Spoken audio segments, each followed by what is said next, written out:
जय हिंद साथियों, welcome back to my channel. मेरा नाम है दीपक कुमार और मैं सिवनी मध्य प्रदेश से हूं। आप किस यूनिवर्सिटी से वीडियो हमारी देख रहे हैं, प्लीज़ नीचे आप कमेंट करके ज़रूर बताइएगा, ताकि आपकी यूनिवर्सिटी के पेपर वगैरह और इम्पोर्टेंट क्वेश्चन वगैरह हम प्रोवाइड कर सकें। तो भाई ये आने वाले पेपर के लिए बहुत ही ज़्यादा इंपॉर्टेंट टाइप के यहाँ पर ऑब्जेक्टिव क्वेश्चन होने वाले हैं। तो भाई वीडियो को आपको पूरा से पूरा देखना है। हो सकता है आप पेपर के 1-2 दिन पहले वीडियोस देख रहे हो, या आप पहले देख रहे हो 15 दिन, महीना दिन पहले। तो ये वीडियो बहुत ही ज़्यादा आपके लिए इंपॉर्टेंट होने वाली। पेपर से पहले आपको जो है 3-4 बार ये वीडियो आप देख लेंगे तो अलग से कुछ पढ़ने की आपको, मेरे को लगता है कि आपको ज़रूरत बिल्कुल भी नहीं पड़ेगी। सारे के सारे विकल्प जो है यहीं से आपके आने वाले हैं। जैसे कि आप यहाँ पर टॉपिक देख रहे हैं, सभी यूनिट हम कवर करने वाले हैं, चूँकि हिंदी भाषा भाषा और संस्कृति स्नातक द्वितीय वर्ष प्रथम प्रश्न के लिए बहुत ही ज़्यादा इम्पोर्टेंट होने वाला है। चाहे आप बीए कर रहे हो, बीएससी कर रहे हो या बीकॉम कर रहे हो, सेकेंड ईयर पे हो, तो आपके लिए ये वीडियो इम्पॉर्टेंट होने वाली है। चूँकि यहाँ पर बीए, बीएससी, बीकॉम सभी के लिए यहाँ पर जो है फाउंडेशन कोर्स समान रहता है। बाकी बात करें तो फाउंडेशन कोर्स इंग्लिश हुआ और अदर सब्जेक्ट जो सेकेंड ईयर के, वो सभी की वीडियोस मैंने अपलोड कर दिया है, आपको हमारे चैनल पर देखने को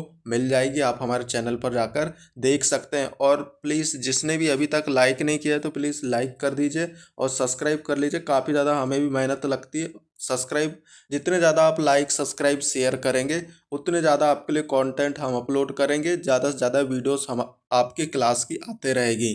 ठीक, बाकी आप नीचे किस क्लास के हैं, ठीक, और किस सब्जेक्ट के मुझे जो है इम्पोर्टेंट क्वेश्चन लाना है, नीचे आप सभी के सभी कमेंट करेंगे।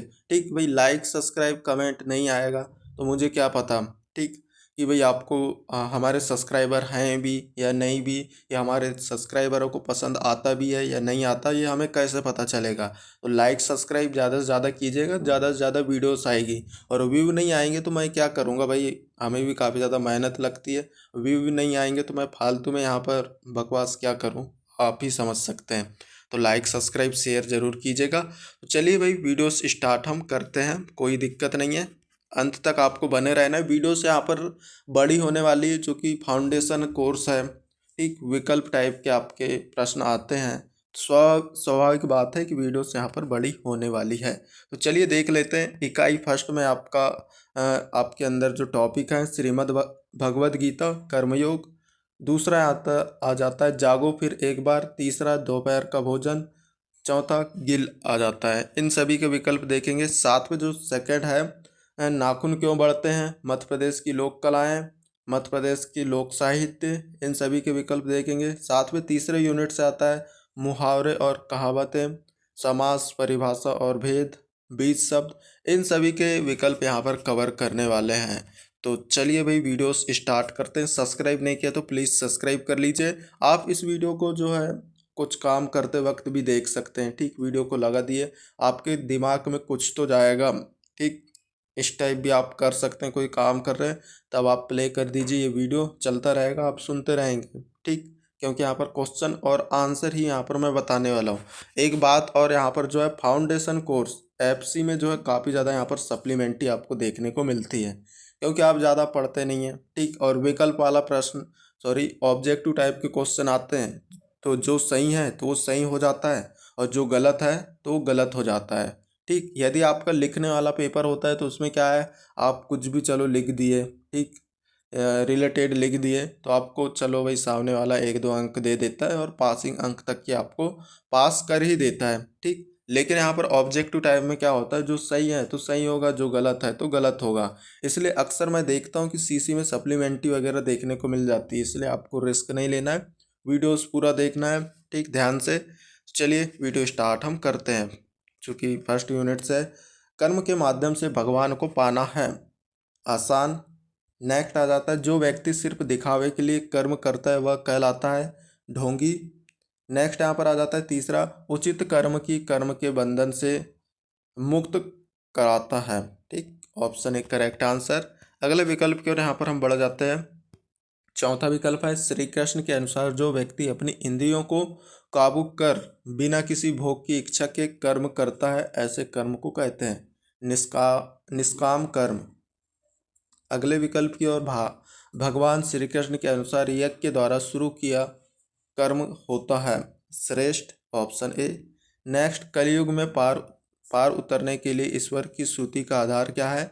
नाम जप आधार। अगला यहाँ पर आ जाता है, कलयुग में ईश्वर का नाम जप करना किसके बराबर है? तो वो होता है यज्ञ के बराबर। अगले विकल्प की ओर यहाँ पर हम बढ़ जाते हैं, कर्म बंधन से युक्त होने के लिए कौन से कर्म भी करना चाहिए? जन कल्याण के कर्म।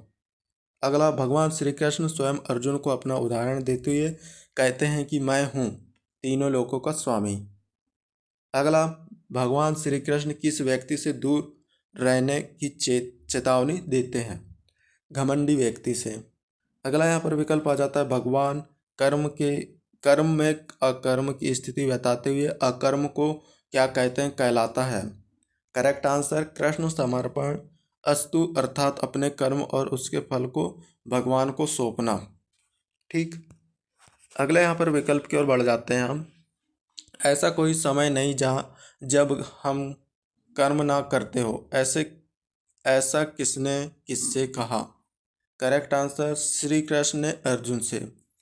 अगला यहाँ पर आ जाता है, सांख्य योग से अर्जुन किसको प्राप्त करते हैं?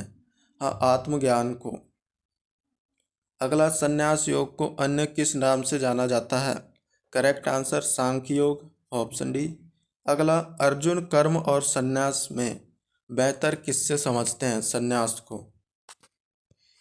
नेक्स्ट यहाँ पर जो प्रश्न है, जो व्यक्ति अपनी इंद्रियों में काबू पाकर बिना किसी इच्छा के कर्म करता है उसे कहते हैं निष्काम कर्म योग। अगला यहाँ पर प्रश्न, यज्ञ की महिमा किसने बताई है? भगवान ने। जीवन को अच्छा बनाने के लिए किस प्रकार के कर्म करना चाहिए? अच्छे कर्म। कलयुग के केवल नाम आधार किसने लिखा है? तुलसीदास। मोक्ष किससे प्राप्त होता है? राम नाम जपने से। भगवान हमें किस व्यक्ति से दूर रहने की चेतावनी देते हैं? घमंडी लोगों से। ठीक, option D. Next, Shri Krishna के अनुसार हमें जीवन को अच्छा बनाना है तो क्या करना चाहिए? अच्छे कर्म करना चाहिए। मैं तीनों लोक का स्वामी हूँ किसने कहा? श्री कृष्ण ने। मैं ही अगर कर्म ना करूँ तो धरती पर क्या होगा? नष्ट और अनर्थ हो जाएगा। अगला, गीता कौन सा शास्त्र है? धर्मशास्त्र। नेक्स्ट, किस कारण से बार बार जन्म मृत्यु के दुख को भोगना पड़ता है? कर्म बंधन। नेक्स्ट, श्रीमद् भगवत गीता के निष्काम कर्मयोग में किसका समन्वय है? उपरोक्त सभी, ऑप्शन डी। ज्ञान का भी है, भक्ति का और कर्म का, उपरोक्त सभी हो जाएगा। अगला यहाँ पर आ जाता है, श्रीमद् भगवत गीता के उपदेश में जो ज्ञान शब्द का प्रयोग हुआ है वह किस ज्ञान के संदर्भ में है? कर्म का ज्ञान। श्रीमद् भगवत गीता के अनुसार सबसे बड़ा योग कौन सा होता है? कर्मयोग। कर्मयोग का अन्य अर्थ है कर्म। गीता के अनुसार वास्तविक रूप में कर्मयोगी कौन हो सकता है? आत्मज्ञानी। अगला, भारतीयों को किसका रूप माना गया है? विष्णु का। अगला यहाँ पर, गीता किसने किसको सुनाई? कृष्ण ने अर्जुन को। नेक्स्ट, गीता में कुल कितने अध्याय हैं? 18। धृतराष्ट्र और पांडवों का परिवार लड़ने के लिए कहाँ इकट्ठा हुआ? इनमें से कोई नहीं। नेक्स्ट, अर्जुन अंत में अपना धनुष एक तरफ रख देता है और रथ पर बैठ जाता है। उसने युद्ध नहीं करने का फैसला किया। ठीक, ऑप्शन डी। नेक्स्ट, पूर्व मीमांसा के प्रवर्तक कौन थे? Jaimini, option D. नेक्स्ट, वृषशंकर विजय किसका लिखा ग्रंथ है? Chitsukhacharya, option D. दान कितने प्रकार के होते हैं? दान 3 प्रकार के होते हैं। अगला, गीता में कितने अध्याय और कितने श्लोक हैं? 18 अध्याय और 700 श्लोक हैं। गीता में श्लोकों के कुल कितने चरण सूत्र हैं? 2800 चरण हैं। नेक्स्ट, गीता का वक्ता कौन है? श्री कृष्ण। नेक्स्ट, गीता में भगवान ने कुल कितने श्लोक बोले? 700। महाभारत युद्ध में कुल सेना कितनी थी? 1,14,16,374। Option D. ठीक, देख लीजिए भाई, 1,14,16,374। नेक्स्ट यहाँ पर देखेंगे, महाभारत का युद्ध कितने दिन चला? 18 दिन चला था। अर्जुन के पूर्व गीता का पावन ज्ञान किन्हें प्राप्त हुआ? सूर्यदेव को।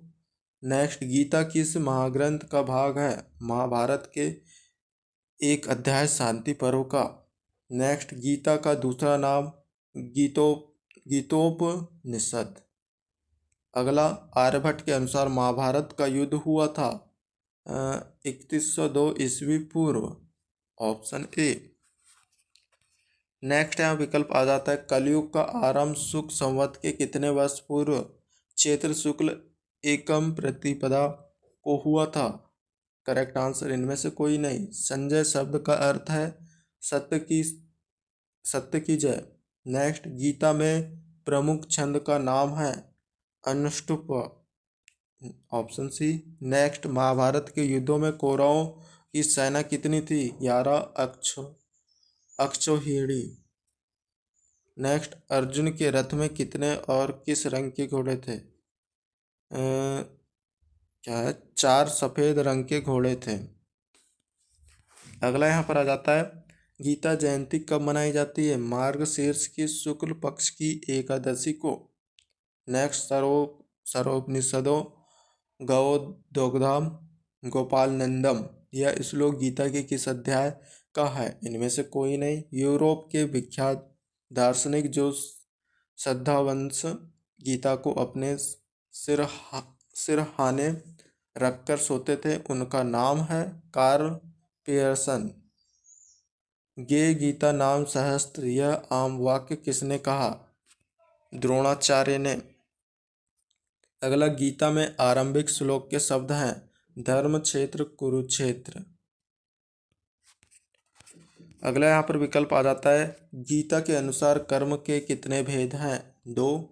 नेक्स्ट, कामना के आधार पर कर्म का भेद है क्रियमान कर्म। नेक्स्ट, शंकराचार्य किस दर्शन से प्रभावित थे? अद्वैत। नेक्स्ट, गीता में कितने योगों की चर्चा की गई? 18। कर्म की कितनी दिशाएं हैं? 3। गीता में प्रारंभ में ही किसके प्रति संकेत मिलते हैं? ज्ञान एवं कर्म के। अगले विकल्प की ओर यहाँ पर बढ़ते हैं, प्रवृत्ति के अनुसार कर्म का भेद है सकाम कर्म। योग कर्मसु कौशलम यह किस ग्रंथ में कहा गया? श्रीमद् भगवद गीता। जो कर्म हिंसा से भरे होते हैं तामसिक कर्म।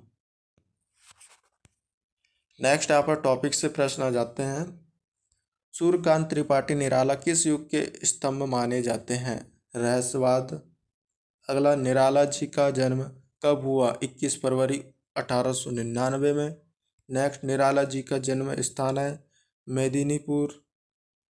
सूर्यकांत त्रिपाठी निराला हिंदी में किसके अग्रदूत बनकर उभरे? बसंत के। नेक्स्ट यहाँ पर आ जाता है, निराला जी का योगदान किन विधाओं में माना जाता है? गद्य एवं पद्य में। जागो फिर एक बार कविता के लेखक का नाम लिखिए। सूर्यकांत त्रिपाठी निराला। नेक्स्ट, क्षण क्षण में परिवर्तन होते रहे प्राकृतिक पर किस कविता की पंक्ति है? जागो फिर एक बार। नेक्स्ट, कुकुर मुत्ता के लेखक हैं निराला जी। नेक्स्ट, राम की शक्ति पूजा के प्रमुख पात्र कौन है? राम। नेक्स्ट, वह तोड़ती पत्थर किसकी कविता है? निराला की। नेक्स्ट, 1.25 लाख पर एक को चढ़ाऊंगा की घोषणा की थी गुरु गोविंद सिंह ने। नेक्स्ट, 3 ताप कौन कौन से हैं? दैहिक, जैविक और भौतिक। नेक्स्ट, मृत्युंजय व्योमवेश के समान में मृत्युंजय किसे कहा गया? भगवान शिव को। अगले विकल्प के यहाँ पर बढ़ते हैं, तुम हो महान तुम सदा हो महान यह भारतीयों में किसका महामंत्र है? ऋषियों का। सत श्री अकाल किस धर्म से संबंधित है? सिख धर्म से। भारतीयों को किसका रूप माना गया है? ब्रह्मा का। गुरु गोविंद सिंह गुरु थे सिखों के। नेक्स्ट यहाँ पर आ जाता है जागो फिर एक बार कविता किसके आंदोलन की पृष्ठभूमि पर संजित है? स्वतंत्रता प्राप्ति। नेक्स्ट जागो फिर एक बार कविता में भाव निहित है? राष्ट्रीय नवजागरण। गुरु गोविंद सिंह ने किस पद की स्थापना की? खालसा पद की। नेक्स्ट निराला जी किस छंद के प्रवर्तक रहे? मुक्त छंद के। नेक्स्ट जागो फिर एक बार कविता में किस रस का प्रयोग हुआ? श्रृंगार रस का। अगला यहाँ पर आता है निराला किस वाद के प्रमुख कवि हैं? छायावाद। नेक्स्ट निराला की समय अवधि मानी जाती है आधुनिक काल। नेक्स्ट निराला की प्रसिद्ध रचना नहीं है उर्वशी। नेक्स्ट जागो फिर एक बार कविता में कवि क्या संदेश देना चाहता है? निष्ठा। नेक्स्ट जागो फिर एक बार कविता सन प्रकाशित हुई? सन 1929 में। अगला यहाँ पर देखेंगे जागो फिर एक बार कविता में बादल किसका प्रतीक है? क्रांति के। मनुष्य की मुक्ति की तरह कविता की मुक्ति होती है निराला। जागो फिर एक बार निराला जी के किस काव्य ग्रंथ में प्रकाशित है? परिमल। नेक्स्ट यहाँ पर आ जाता है समन्वय पत्रिका का संपादन किया था? सूर्यकांत त्रिपाठी निराला ने। मुक्तक छंद का जनक किसे माना जाता है? सूर्यकांत त्रिपाठी निराला को। नेक्स्ट महिषादल और बेसवाड़ा से कौन संबंधित रखता है? सूर्यकांत त्रिपाठी निराला। नेक्स्ट निराला ने अपनी बेटी के निधन पर कौन सा शोक गीत लिखा? सरोज स्मृति। अगला यहाँ पर देखेंगे जागो फिर एक बार कविता किस भारतीय दर्शन की स्थापना करती है? अहम ब्राह्मी। Option C. नेक्स्ट जागो फिर एक बार कविता का संबंध किससे है? नवयुवकों से। अगला तुम हो महान तुम सदा हो महान यह दीन भाव पंक्ति को पूर्ण करें। राधेश्वर। नेक्स्ट हिंदी साहित्य में निराला उपनाम किस कविता का है? सूर्यकांत त्रिपाठी निराला का। Option D. अगला यहाँ पर आ जाता है सूर्यकांत त्रिपाठी का अवसान कब हुआ? 15 अक्टूबर सन 1961। नेक्स्ट सूर्यकांत त्रिपाठी निराला में किस पत्रिका का संपादन किया? हंस पत्रिका। निराला जी का पूरा नाम क्या था? सूर्यकांत त्रिपाठी निराला। पंडित सूर्यकांत त्रिपाठी निराला। नेक्स्ट सूर्यकांत त्रिपाठी निराला की बेटी का नाम क्या था? सरोज। ठीक। सूर्यकांत त्रिपाठी निराला का उपन्यास नहीं है गबन। अगला यहाँ पर देखेंगे चूँकि नेक्स्ट टॉपिक से आ जाता है और अभी तक जिसने भी लाइक नहीं किया तो प्लीज़ लाइक कीजिए और सब्सक्राइब कीजिए। सभी अपने मित्रों को दोस्तों को भाइयों को शेयर कीजिएगा जो बीएससी कर रहे हैं। अमरकांत का जन्म कब हुआ? तो 1 जुलाई 1925 को। नेक्स्ट सूखा पत्ता के लेखक का नाम लिखिए। अमरकांत। नेक्स्ट जिंदगी और जोक किस विधा का संग्रह है? कहानी संग्रह। नेक्स्ट मैत्री शरण गुप्त शिखर पुरस्कार किस लेखक को प्राप्त हुआ था? अमरकांत को। अगला यहाँ जाता है अमरकांत का निधन कब हुआ? 17 फरवरी 2014 को। नेक्स्ट दोपहर का भोजन की विधा लिखिए। कहानी। नेक्स्ट मोहन के बड़े भाई का क्या नाम था? रामचंद। नेक्स्ट रामचंद की माँ का क्या नाम था? सिद्धेश्वरी। नेक्स्ट दोपहर के भोजन में किस वर्ग के परिवार का वर्णन है? निधन वर्ग। अगला यहाँ पर आ जाता है प्रमोद कौन था? मुंशी जी का सबसे छोटा बेटा। नेक्स्ट दोपहर का भोजन कहानी के लेखक कौन है? अमरकांत। ठीक। मतलब जो है आपको कोई कहानी दे दिया, ठीक है, या कोई अध्याय दे दिया, उसके लेखक कौन है या कवि कौन है, इस टाइप के प्रश्न आपके अक्सर देखने को मिल जाते हैं पेपरों में। जैसे कि यहाँ पर देख रहे हैं काफ़ी ज़्यादा ये पूछा गया है हर यूनिवर्सिटी में। तो इस टाइप आपको जो है जो आपके टॉपिक है ना उसके किसने लिखा है, ठीक है, उसके कहानीकार कौन है, लेखक कौन है, ये आपको याद होनी चाहिए। ठीक। क्योंकि कंपटीशन की दृष्टि से भी इम्पोर्टेंट है। पेपर में आप पूछ ले भोजन दोपहर का भोजन कहानी के लेखक कौन है, इस टाइप के प्रश्न भी आ जाते हैं। यदि आपके कंपटीशन के सिलेबस में हिंदी है तो। नेक्स्ट यहाँ पर खाना बनाने के बाद किसने चूल्हे को बुझा दिया? सिद्धेश्वर। नेक्स्ट प्रमोद सिद्धेश्वरी का कौन है? पुत्र है। नेक्स्ट किसकी छाती एवं गले की हड्डियां दिखाई दे रही थी? प्रमोद की। अगला यहाँ पर आ जाता है, कौन आकर धम्म से कुर्सी पर बैठ गया? रामचंद्र। दोपहर का भोजन पाठ का प्रमुख पात्र है? सिद्धेश्वरी।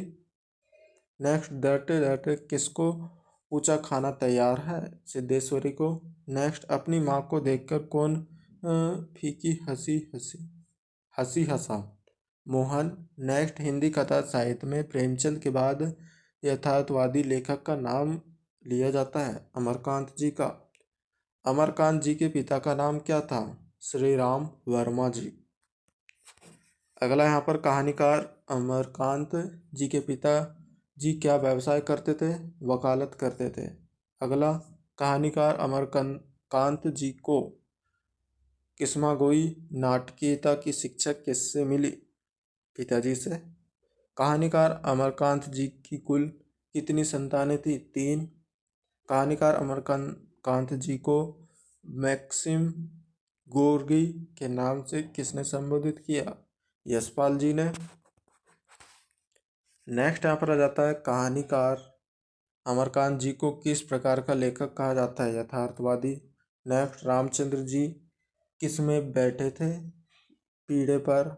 नेक्स्ट, अमरकांत जी प्रसिद्ध कहानीकारक हैं प्रेमचंद युग के। नेक्स्ट, दोपहर का भोजन कहानी का कौन सा पात्र बीमार है? करेक्ट आंसर यहाँ से इनमें से कोई नहीं। नेक्स्ट, अमरकांत का जन्म कौन से प्रदेश में हुआ था? करेक्ट आंसर उत्तर प्रदेश में। अगला यहाँ पर देख लेते हैं, अमरकांत के साहित्यिक जीवन की शुरुआत हुई थी पत्रकार के रूप में। नेक्स्ट, दोपहर का भोजन का सबसे जीवन पात्र कौन है? सिद्धेश्वरी। सिद्धेश्वरी के सबसे छोटे बेटे की उम्र है 6 वर्ष। नेक्स्ट, अमरकांत का मूल नाम है श्री राम वर्मा। नेक्स्ट, अमरकांत को साहित्य अकादमी पुरस्कार कब मिला? सन 2007 में। जिंदगी और जोक कहानी के लेखक हैं अमरकांत। नेक्स्ट, सिद्धेश्वरी के भोजन करते समय आंसू टपकना किस व्यर्था को दर्शाता है? गरीबी को। अगला यहाँ पर दिया हुआ है, रामचंद्र क्या काम करता है? Proof reading. नेक्स्ट, उसके जी में जी आ गया का अर्थ है उसे राहत मिली। नेक्स्ट, अमरकांत जी का जन्म कब हुआ? सन 1925 में। नेक्स्ट, सिद्धेश्वरी के कितने बेटे हैं? 3। नेक्स्ट, सिद्धेश्वरी के मझले बेटे का नाम क्या था? मोहन। नेक्स्ट, सिद्धेश्वरी किस कहानी का पात्र है? दोपहर का भोजन। नेक्स्ट, मोहन सिद्धेश्वरी के किस क्रम का पुत्र है? मंझला। नेक्स्ट, अमरकांत कहानी के किस आंदोलन से जुड़े हैं? नई कहानी से। अगला यहाँ पर आ जाता है, अमरकांत को मध्य प्रदेश सरकार का कौन सा पुरस्कार मिला? साहित्य अकादमी पुरस्कार। नेक्स्ट, अमरकांत किस विधा के लेखक हैं? कहानी। नेक्स्ट यहाँ पर आ जाता है, दोपहर का भोजन कहानी का प्रकाशन कब हुआ? सन 1956 में। नेक्स्ट, सिद्धेश्वरी की आंखों में आंसू गिरना किसका संकेत देता है? विश्वता दुखी होकर। नेक्स्ट, कहानी के प्रमुख पात्र का नाम? रामचंद्र। नेक्स्ट, अमरकांत की रचना नहीं है चीप की दावत। नेक्स्ट, दोपहर का भोजन कहानी का भाषा शैली है आम बोलचाल की भाषा। नेक्स्ट, दोपहर का भोजन कहानी का प्रथम प्रकाशन कौन सी पत्रिका में हुआ? कहानी में। नेक्स्ट, साहित्य अकादमी पुरस्कार 2007 किसको दिया गया? अमरकांत को। नेक्स्ट यहाँ पर टॉपिक आ जाता है, आधुनिक युग की मीरा नाम से किसे जाना जाता है? महादेवी वर्मा को।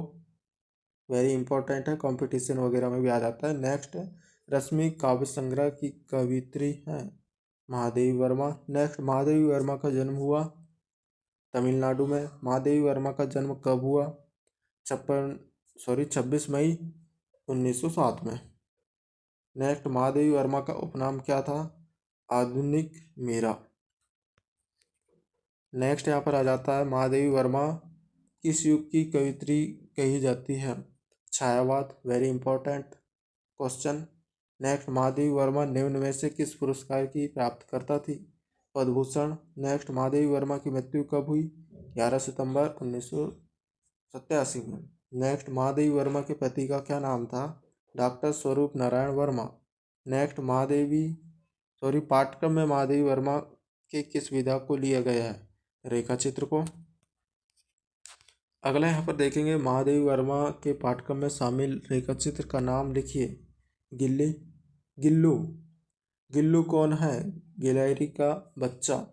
ठीक, काफ़ी ज़्यादा पूछा गया है, इंपॉर्टेंट टाइप का है। गिल्लू कौन है? तो गिलहरी का बच्चा। नेक्स्ट, महादेवी वर्मा ने किसे विचित्र पक्षी कहा? कांग भूसुंडी। नेक्स्ट, गिल्लू रेखा चित्र में किसमें आज एक पीली कली लगी थी? सोनजूही में। नेक्स्ट, आज एक पीली कली कहाँ पर लगी है? सोनजूही में। नेक्स्ट यहाँ पर देखेंगे, लता की हिरितिमा में छिपकर कौन बैठा था? जीव।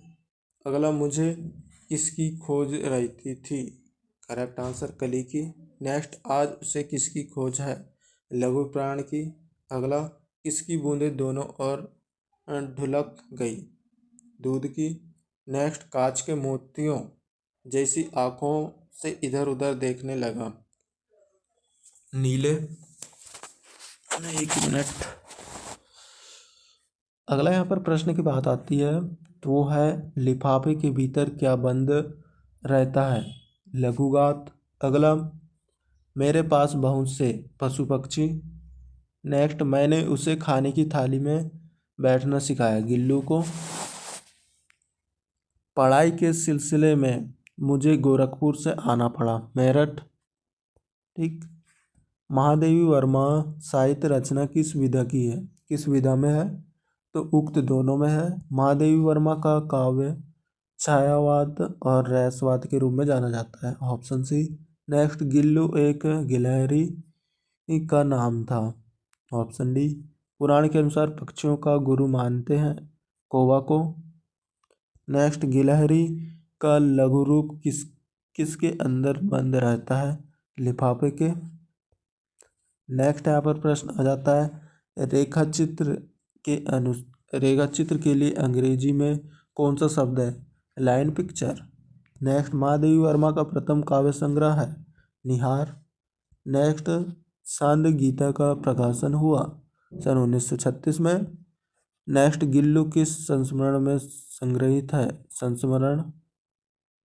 ठीक, चूंकि आंसर ही दे दिए, गिल्लू किस संस्मरण में संग्रहित है? संस्मरण में, संस्मरण यहाँ पर भी है। ठीक। नेक्स्ट, गिल्लू नाम रेखा चित्र की भाषा शैली है, तो इसकी भाषा शैली सहज, सरल और स्पष्ट। अगले प्रश्न की ओर, यहाँ पर गिल्लू का प्रिय खाद्य क्या है? काजू। नेक्स्ट, गिल्लू किसने लिखी है? महादेवी वर्मा ने। गिल्लू एक इंसान और जानवर के बीच सच्ची दोस्ती के बारे में है। नेक्स्ट, महादेवी वर्मा साहित्य अकादमी का निर्वाचित फेलो थी, ऑप्शन ए इसका करेक्ट आंसर हो जाएगा। नेक्स्ट, गिल्लू को सबसे अधिक प्रिय कौन सी लता थी? सोनजूही, ऑप्शन बी। नेक्स्ट यहाँ पर आ जाता है, गिलहरी कौन सा गुण सीख सकते हैं? समझदारी। नेक्स्ट, गिलहरियों का जीवन काल होता है 2 साल का।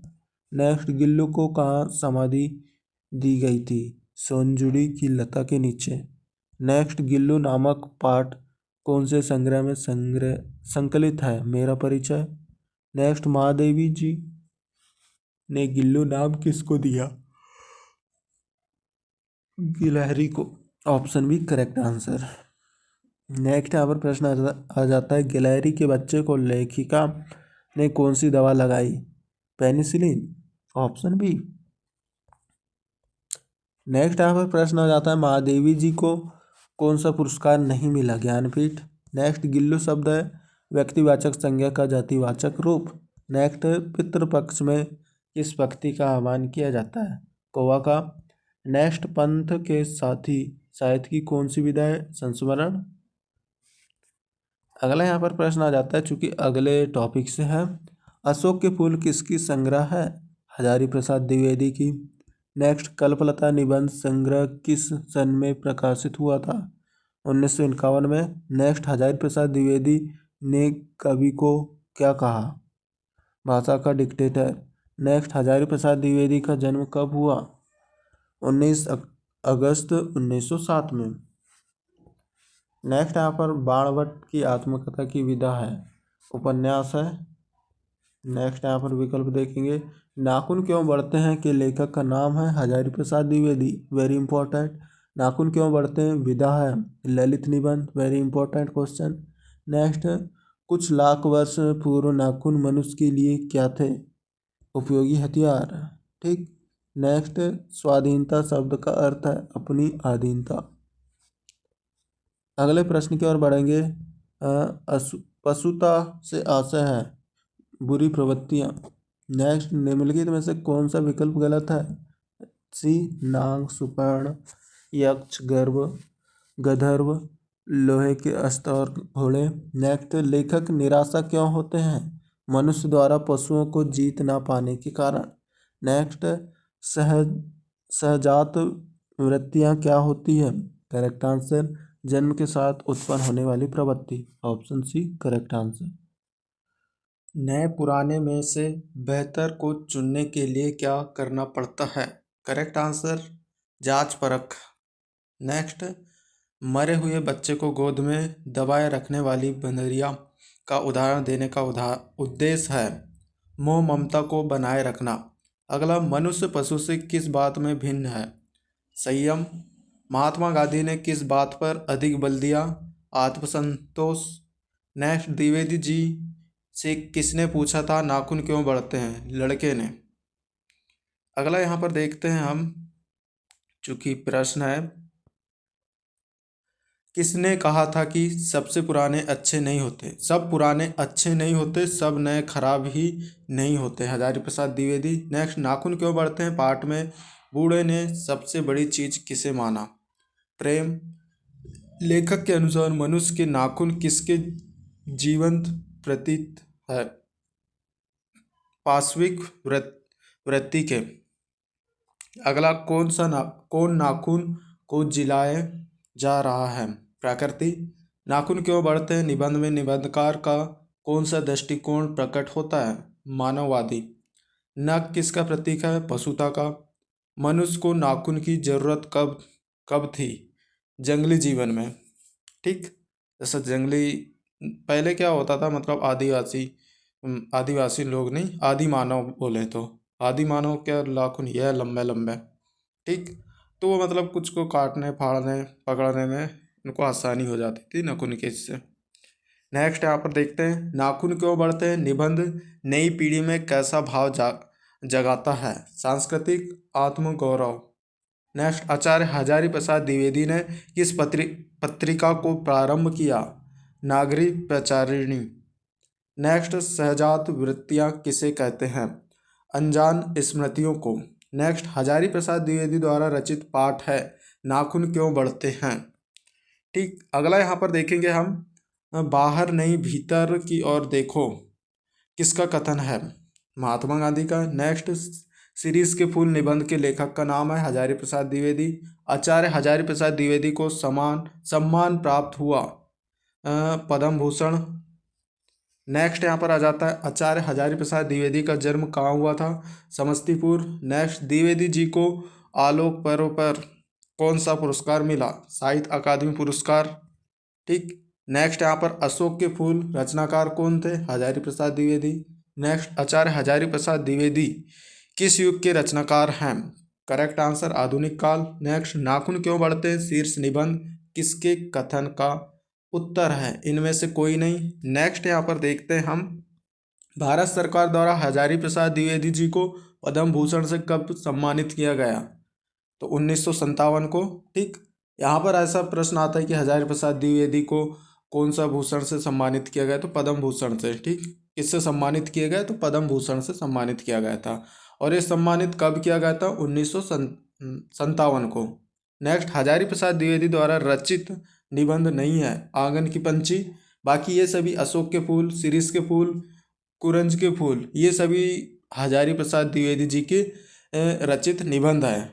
आंगन का पंछी को छोड़ के, ठीक। तो ये सभी चीज़ें याद याद रहनी चाहिए। मतलब आपको पूछ ले शिरीष के फूल निबंध के रचनाकार कौन है, तो हजारी प्रसाद। अशोक के फूल के रचनाकार, तो हजारी प्रसाद।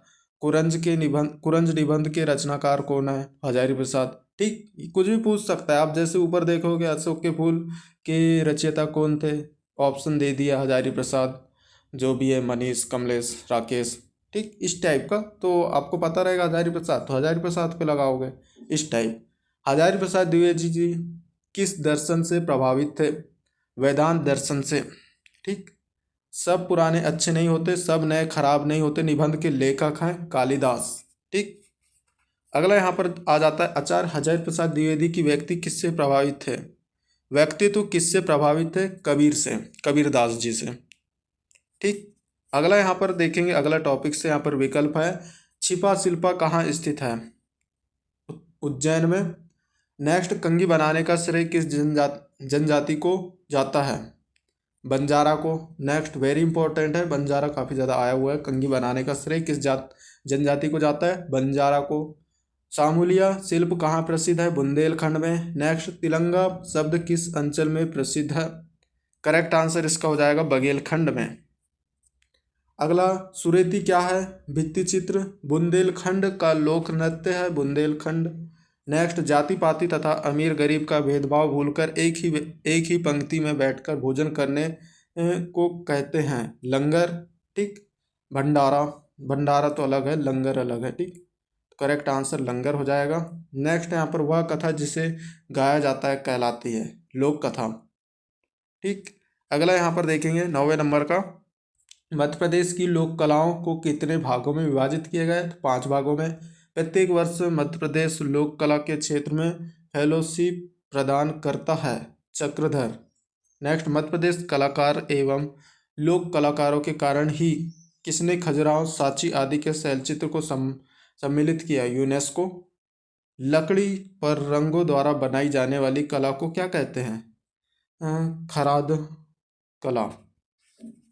नेक्स्ट, प्रथम शिशु के जन्म पर चित्रांकन किया जाना कहलाता है पगल्या। मध्य प्रदेश कला परिषद की स्थापना कब की गई, 1952 को।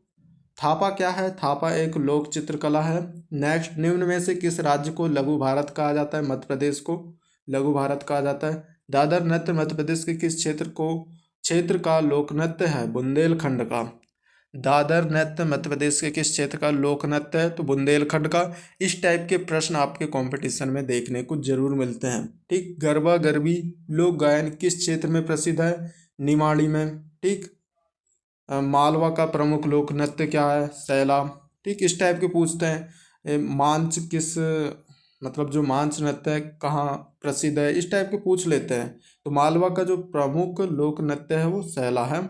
नेक्स्ट, प्राचीन ग्रंथों के करुष नाम किसके लिए मिलता है, बुंदेलखंड के लिए। अकबर के दरबार में संगीतज्ञ थे, तानसेन। नेक्स्ट, यहाँ पर आ जाता है नृत्य महोत्सव के लिए कौन सा शहर प्रसिद्ध है, खजुराहो, ठीक। खजुराहो करेक्ट आंसर हो जाएगा इसका। कौन सा गायन निर्माण क्षेत्र से संबंधित है, श्रावण। एक पथ दो कागज का अर्थ है अनेक कार्य करना। नेक्स्ट, टेराकोटा शिल्प मध्य प्रदेश की किन जनजातियों की बनाए जाने वाली प्रमुख कला है, गोंड, ठीक। नेक्स्ट, यहाँ पर क्या होता है, अवंती महाजनपद मध्य प्रदेश के किस क्षेत्र में स्थित है, उज्जैन में। नेक्स्ट, मालवा की लोकप्रिय कोकलता है सजा, ठीक। मालवा का प्रसिद्ध लोक गायन कौन सा है, हिंद गायन, ठीक। चूंकि यहाँ पर सभी ऑप्शन गलत है, हिंद गायन इसका करेक्ट आंसर यहाँ पर हो जाएगा। अगला यहाँ पर देखेंगे, मटकी कहाँ का लोक नृत्य है, मालवी का। नेक्स्ट, सतसिंगा जी किस लोक भाषा के संत कवि थे, निमाणी। जागनिक किस भाषा के प्रसिद्ध कवि थे, कन्नौजी, ठीक। ये सभी ऑप्शन गलत हैं, कन्नौजी करेक्ट आंसर हो जाएगा आपका। मध्य प्रदेश में निमाड़ का प्रसिद्ध लोक नृत्य है अहिराई एवं सैला। मालवा का प्रसिद्ध लोकप्रिय लोक नृत्य है मांच, ठीक। अगला यहाँ पर प्रश्न देखेंगे, प्रवीण राय की कथा कहाँ की लोक गाथा है? मध्य प्रदेश की। बुंदेली बोली कहाँ बोली जाती है? उपरोक्त सभी में बोली जाती है। ठीक, निम्नलिखित में से कौन सा उद्योग का प्रकार नहीं है? सेवा। ठीक, नेक्स्ट आ जाता है कला की दृष्टि से सर्वोत्कृष्ट मंदिर कहाँ कहाँ के हैं? खजुराहो के। नेक्स्ट आ जाता है नरवध किस प्रसिद्ध राजा रानी की कथा से संबंधित है? नल दमयंती दमयंती। ठीक, टेसु गीत है ऋतु गीत। नेक्स्ट यहाँ पर आ जाता है मूल रूप से निमाड़ी भाषा बोली जाती है। उपरोक्त सभी अनाहुत का अर्थ है जो बिना बुलाए आया हो, अनाहुत। ठीक, नेक्स्ट यहाँ पर हिंड गायन शैली किस प्रकार की होती है? प्रतिस्पर्धात्मक। ठीक, सैरा नृत्य किस क्षेत्र में प्रचलित है? बुंदेलखंड में। हमारे देश में कठपुतलियों की कितनी प्रकार की श्रेणियाँ विद्यमान है? 3 प्रकार की। लकड़बग्घा है एक। वन्य नाट्य। भवाई क्या है? लोक नृत्य। आला किस लोक कवि द्वारा रचित मानी जाती है? लोक कवि जगलिक द्वारा। नेक्स्ट यहाँ पर आ जाता है आला में कौन सा रस प्रधान है? वीर रस। स्वांग लोक नाट्य है बुंदेलखंड। नेक्स्ट आ जाता है मनसुखा है लोक प्रहसन। फागे चौकड़िया का आविष्कार किया था ईसूरी ने। नेक्स्ट कुरुस जनपद प्राचीन नाम है बघेलखंड का। अगला यहाँ पर प्रश्न हम देखेंगे बुंदेली लोक साहित्य को कितने प्रकारों में विभक्त किया गया है? 4। छाहूर नाट्य किस जाति के लोग द्वारा किया जाता है? अहीर। नेक्स्ट सुरती किस क्षेत्र की लोकचित्र कहलाता है? बुंदेली। ईरत लोकचित्र कहाँ बनाया जाता है? दीवाल में। नेक्स्ट ईसूरी का फाग किस भाषा में लिखा गया? बुंदेली में। नेक्स्ट मामूलिया किससे संबंधित है? लोकगीत से। अगला यहाँ पर आ जाता है हमारा बुंदेली लोक कथा इनमें से कौन सी नहीं है? करवा चौथ। कांडरा क्या है? सांस्कृतिक लोक नाट्य है। राजा भरथरी की लोक गाथा किस क्षेत्र में प्रसिद्ध है? मालवा में। नेक्स्ट बानफरी लोकगीत किससे संबंधित है? बुंदेली से। गम्मत किस क्षेत्र के जनजीवन के मनोरंजन का साधन है? तो इसका करेक्ट आंसर आ जाएगा निमाड़ी। नेक्स्ट मारिया जनजाति का निवास स्थान है? जबलपुर छिंदवाड़ा में मारिया जनजाति निवास करती है। लोक कलाओं के कितने रूप होते हैं? 3 प्रकार होते हैं। अगला यहाँ पर आ जाएगा निमाड़ी मध्य प्रदेश का कौन सा क्षेत्र है? दक्षिणी पश्चिम क्षेत्र। नेक्स्ट कांडरा नृत्य किस समुदाय द्वारा किया जाता है? धोबी समाज द्वारा। नेक्स्ट लोकगीत लोक संस्कृति के समग्र संवाहक है? घासीराम व्यास। नेक्स्ट ईसूरी प्रसिद्ध है फाग के लिए। अगले विकल्प की ओर यहाँ पर हम देखेंगे फटाफट बिल्कुल। बुंदेली लोक गाथा इनमें से नहीं है। प्रवीण राय की गाथा। बुंदेलखंड में रास लीला को क्या कहा जाता है? रहस्य कहा जाता है। मन्ना किस जगह की लोक चित्रकला है? मालवा की। कर्मा नृत्य किस जनजाति का है? भील का। राई नृत्य के विधान के क्षेत्रों में खेला जाता है? स्वांग। बधाई लोक नृत्य किस क्षेत्र का है? बुंदेलखंड का। अगला यहाँ पर हम देखने वाले हैं फटाफट बिल्कुल। और अभी तक जिसने भी लाइक नहीं किया तो लाइक कीजिए, सब्सक्राइब नहीं किया सब्सक्राइब कीजिए, और सभी अपने दोस्तों मित्रों भाइयों गर्लफ्रेंडों अरे बॉयफ्रेंडों जो भी है सभी को शेयर कर देना है बस। मुझे नहीं पता, शेयर हो जानी चाहिए बस। ठीक, नेक्स्ट यहाँ पर देखेंगे जिंदवा कहाँ का है? छपेली का। सुजरी शिल्प कहाँ की है? रीवा की। नेक्स्ट कर्मा किस आदिवासी समाज में प्रचलित है? छत्तीसगढ़ में। अगला यहाँ पर अगला टॉपिक से आ जाता है हमारा प्रश्न जो कि कंटिन्यू करेंगे। पहेली को जनुला कौन से अंचल में कहा जाता है? बघेली में। हिंगोली नाट्य कहाँ प्रसिद्ध है? बघेलखंड में। नेक्स्ट हिंड गायन शैली किस प्रकार की होती है? उपयुक्त में से कोई नहीं। नेक्स्ट लावनी गीत कब और किसके द्वारा गाए जाते हैं? पुरुष और शाम को गाए जाते हैं ये। ठीक, चूँकि बहुत खतरनाक होते हैं। नेक्स्ट यहाँ पर देखने वाले हैं हम 5वें नंबर का। निम्न पानी जे पिए मंजू हर नित खाए दूध व्यारी जे कर उन घर वेद न जाए। उपयुक्त पंक्ति क्या है? कहावत है। हरी पूछ और लाल कमान, तोबा तोबा करे पठान। यह है, पहेली है। नेक्स्ट, माच कहाँ का प्रसिद्ध नृत्य है? मालवा। अगला देखेंगे, मध्य प्रदेश के लोक साहित्य को कितने भागों में बांटा गया है? Correct answer 4। बघेली भाषा में जाबे तब जाबे दई के जाबे, पहेली का क्या अर्थ है? का किवाड़। नेक्स्ट, जिंदबा क्या है? स्त्री नाट्य है। नेक्स्ट, जयरे पे फोरा परवो किस किस भाषा की कहावत है? बुंदेली। नेक्स्ट, मालवा के दक्षिण का क्षेत्र कहलाता है निमाड़। नेक्स्ट, निमाड़ जनजाति के मनोरंजन का साधन है नौटंकी। भारत भवन का निर्माण कब किया गया? तो 1982 में। शंकराचार्य ने कितने ज्योतिर्लिंगों की स्थापना की? 12। राम की रावण पर विजय पर उपलक्ष्य में मनाया जाने वाला त्यौहार है दशहरा। नेक्स्ट, सिंहस्थ मेला कहाँ कहाँ लगता है? उज्जैन में। संस्कृति शब्द की उत्पत्ति लैटिन भाषा के निम्न शब्द से हुई है? कल्चर। नेक्स्ट, महेश्वरी किस नदी के किनारे स्थित शहर है? नर्मदा। नेक्स्ट, मध्य प्रदेश में सबसे कम मेले किस जिले में आयोजित होते हैं? होशंगाबाद। नेक्स्ट, हिंगोर युद्ध किस त्योहार के बाद खेला जाता है? दीपावली। गोली का मठ निम्नलिखित में से किस एक का दूसरा नाम था? 64 योगिनी मंदिर। पहली का उत्तर बताइए। काले पहाड़ पे गलगल बियानी, जिसकी तेली खूब मिटानी। करेक्ट आंसर अगरबत्ती, ऑप्शन ए। अब नेक्स्ट टॉपिक से यहाँ पर आ जाता है, जब कोई वाक्य या वाक्य अपने साधारण अर्थ को छोड़कर किसी विलक्षण या लाक्षणिक अर्थ को प्रकट करे उसे क्या कहते हैं? मुहावरा कहते हैं। हिंदी व्याकरण चालू हो गया अब यहाँ पर। नेक्स्ट, यहाँ अकल का दुश्मन क्या है? एक मुहावरा है। नेक्स्ट, उंगली उठाना मुहावरे का अर्थ है दोषी ठहराना।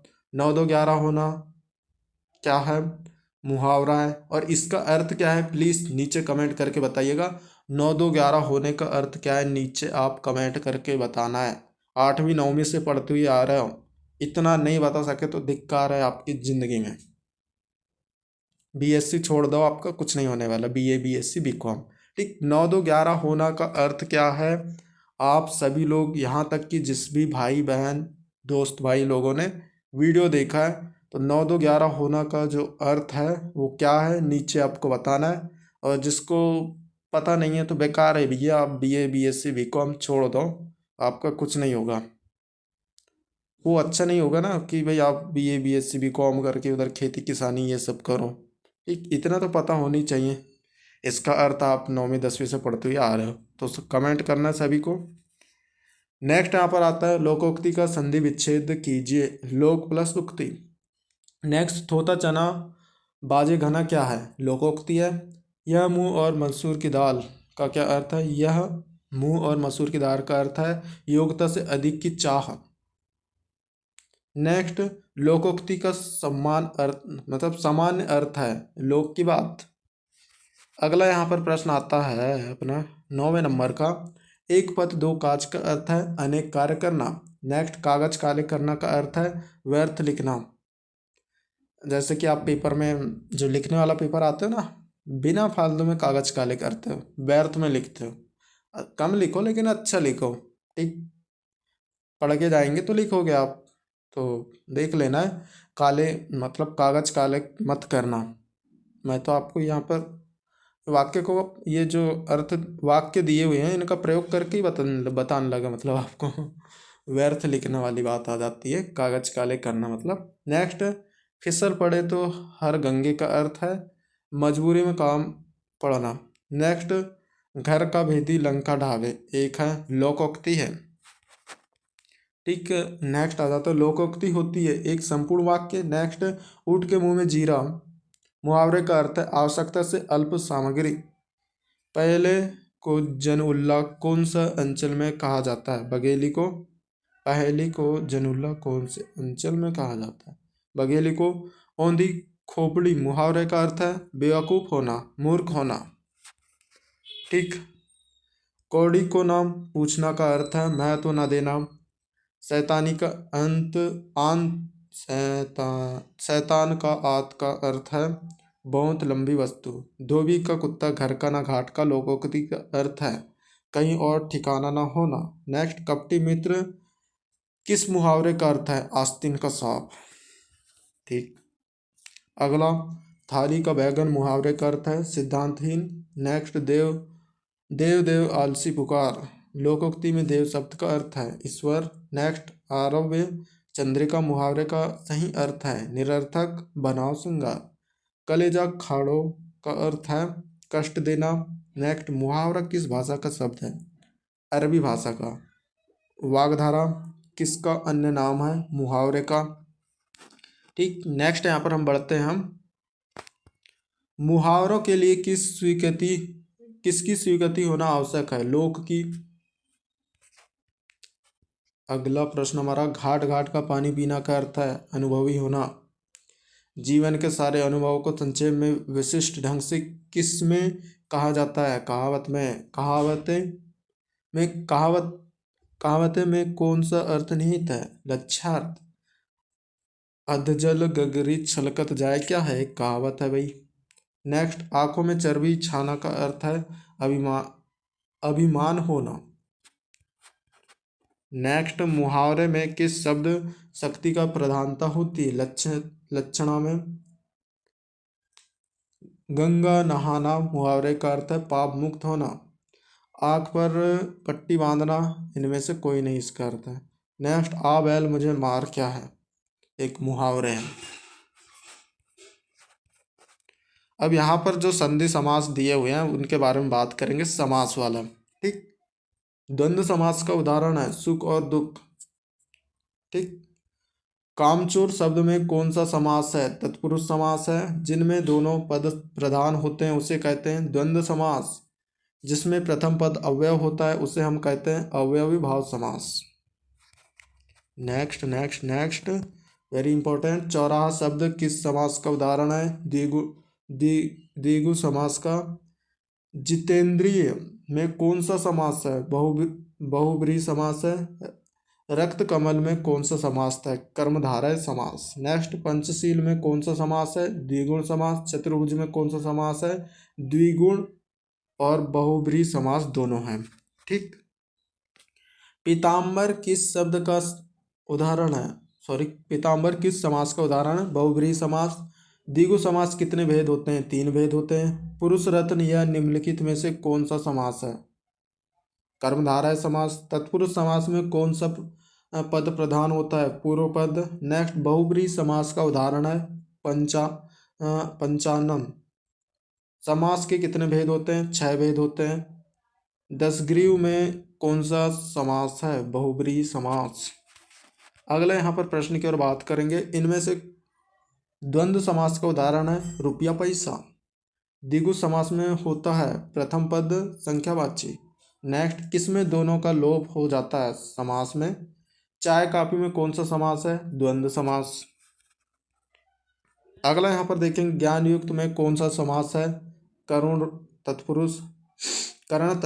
नेक्स्ट, गगनचुंबी में कौन सा समास है कर्म तत्पुरुष। नेक्स्ट, प्रतिदिन में कौन सा समास है अवयवी भाव समास है। नेक्स्ट, समास का शाब्दिक अर्थ है संक्षिप्तीकरण। अगला यहाँ पर देखने वाले हैं कौन से समास में पहला पद संख्यावाचक होता है द्विगु समास। नेक्स्ट, द्वंद्व समास का उदाहरण है उपयुक्त सभी। 2 पदों के मेल से दूसरा अर्थ निकलता है द्वंद्व समास कहलाता है। माखन चोर में कौन सा समास है तत्पुरुष समास। माता पिता में कौन सा समास है द्वंद्व समास। माता और पिता हो जाएगा माता पिता का। आस पास आस और पास। नेक्स्ट, अब यहाँ पर जो प्रश्न आ जाते हैं वो देखेंगे हम। ठीक। चूँकि और जिसने भी लाइक नहीं किया ना पाप लगेगा पाप। लाइक कीजिए सब्सक्राइब कीजिए और मुझे किस टॉपिक पर वीडियोस लाना है नीचे आप कमेंट करके बताइए। यूनिवर्सिटी भी आप ज़रूर बताइएगा। ठीक। BA BSc क्या के स्टूडेंट है वो सब। उद्योग का आवश्यक तत्व है श्रम। नेक्स्ट, सभ्यता में कौन सा पक्ष प्रबल होता है भौतिक पक्ष। सहिष्णुता का अर्थ होता है तो इसका अर्थ होता है इनमें से कोई नहीं। शिक्षा है उपयुक्त 3। तीनों। ठीक, नेक्स्ट यहाँ पर देखेंगे सूचना समाज का घटक है, उपयुक्त सभी। नेक्स्ट, उद्योग कितने प्रकार के होते हैं? करेक्ट आंसर 3 प्रकार के होते हैं। नेक्स्ट, रचना की दृष्टि से वाक्य के प्रकार है 3 प्रकार। देशज शब्द है खंड खंड खंड। परिभाषिक शब्द का कहा जाता है तकनीकी शब्द को। नेक्स्ट आ जाता है भाषा के रूप कितने हैं? 3। नेक्स्ट, सत श्री अकाल किस धर्म से संबंधित है? सिख धर्म से। यज्ञ की महिमा किसने बताई है? भगवान ने। जो व्यक्ति सिर्फ दिखावे के लिए कर्म करता है वह कहलाता है ढोंगी। नेक्स्ट यहाँ पर आ जाता है चिकित्सा का अर्थ होता है कार्य करने की इच्छा। नेक्स्ट, अंग्रेजी के रिलीजन शब्द का सही अनुनाद है धार्मिक। नेक्स्ट, भारतीयों को एक रखने के लिए मूल में है संविधान। सूर्य का पर्यायवाची होता है अनल। नेक्स्ट, विलोम का अर्थ है उल्टा अर्थ देने वाला। नेक्स्ट यहाँ पर आ जाता है सूचना और समाज कितने शब्दों से मिलकर बना है? 2 शब्दों से। नेक्स्ट, विकारी शब्द होते हैं परिवर्तनशील। भारतीय शास्त्रीय संगीत का घराना आमिर खान द्वारा स्थापित किया गया इंदौर। नेक्स्ट, यहाँ पर गोलिका मठ निम्नलिखित में से किस एक का दूसरा नाम है? 64 योगिनी मंदिर, जो कि पहले भी ये क्वेश्चन आ चुके हैं। नेक्स्ट, निम्न में से देशज, कुछ क्वेश्चन आए हैं जैसे निम्न में से देशज शब्द कौन सा है? घेवर। अगला यहाँ पर आता है देश में उद्योगों की स्थापना की आवश्यकता क्या नहीं है? धर्म में वृद्धि। ठीक, धर्म में वृद्धि की कोई आवश्यकता नहीं है, देश में उद्योगों की स्थापना की आवश्यकता नहीं है। भौतिक तथा अभौतिक पक्ष का संख्या संयुक्त नाम क्या है? संस्कृति। नेक्स्ट, संस्कृति का अर्थ है परिष्कृत। सूचना समाज में संबंधित कानून कौन सा सही है? IT act 2000। नेक्स्ट, शिक्षा एवं सतत प्रक्रिया है सत्य। उद्योगों के विकास से देश में उपरोक्त सभी आत्मनिर्भरता आती है, रोजगार में वृद्धि होती है, राष्ट्रीय आय में वृद्धि होती है और सभी के पास पैसा पानी आ जाता है। बस, तो उपरोक्त सभी इसका करेक्ट आंसर। ठीक, अगला यहाँ पर आ जाता है सूचना समाज किसका विकसित रूप है? आधुनिक समाज का। नेक्स्ट, जलज नीरज किस शब्द के पर्यायवाची हैं? कमल के। ठीक, और नेक्स्ट, उपसर्ग शब्दांश शब्द में कहाँ लगाया जाता है? प्रारंभ में। नेक्स्ट, विश्व प्रसिद्ध खजुराहो कहाँ स्थित है? मध्य प्रदेश में। नेक्स्ट यहाँ पर आ जाता है प्रसन्नता का विलोम शब्द लिखिए। क्रोध होना, क्रोधित होना। नेक्स्ट, सांची स्तूप कहाँ स्थित है? विदिशा में। ठीक, तो ये थे भाई प्रश्न। ठीक, चूंकि काफ़ी ज़्यादा आए हुए हैं तो सभी के सभी प्रश्नों को आपको तैयार करना है। 1 से 2 बार आप वीडियो देखोगे तो मैं गारंटी दे रहा हूँ आपको सारे के सारे क्वेश्चन तैयार हो जाएंगे और इन्हीं के अंदर से आना है। और ये सब वीडियो आपने देख लिया ना तो आपको अलग से मेरे अंदाज से कोई पढ़ने की ज़रूरत पड़ेगी नहीं। इसी को आप 3-4 बार लपेट लीजिए। ठीक, कोई काम करते वक्त भी आप देख सकते हैं। बाकी जो सब्सक्राइब नहीं किया ना उनको तो अब पाप लगेगा। ठीक, श्राप देता हूँ मैं, इसलिए आप सब्सक्राइब कीजिए और एक लाइक ज़रूर कीजिएगा। ठीक, नीचे आप कमेंट करके मुझे ये भी बता सकते हैं कि आप किस यूनिवर्सिटी से वीडियो देख रहे हैं, मुझे किस टॉपिक पर वीडियो लाना चाहिए। सभी अपने दोस्तों को शेयर कर लीजिएगा।